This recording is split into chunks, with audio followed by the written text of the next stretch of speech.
Usidharau dakika chache ambazo unatumia magotini kuomba, zinaweza zikakuepusha na majanga makubwa mno kwenye maisha yako. Usidharau maombi ya dakika chache ambao unaomba, inaweza kumuokoa mtu mahali fulani, inaweza kumuokoa mtu mahali fulani. Usidharau maombi ambao unaomba kila siku asubuhi na watoto wako wanapokuwa wanaenda shule. Usidharau maombi hayo, inaweza kuokoa watoto wako shuleni.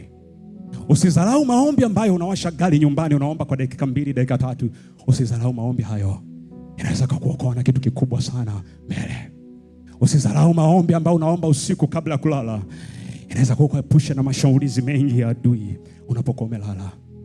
Usidharau dakika chache ambazo unatumia mlangoni kwako kabla kuingia kwenye ofisi yako, kabla hujakaa kwenye kiti ofisini kwako, inaweza kukuepusha na majanga mno ofisini kwako. Usidharau dakika chache ambazo unatumia kuomba magotini. Usidharau dakika chache ambazo unatumia kumwomba Jehova.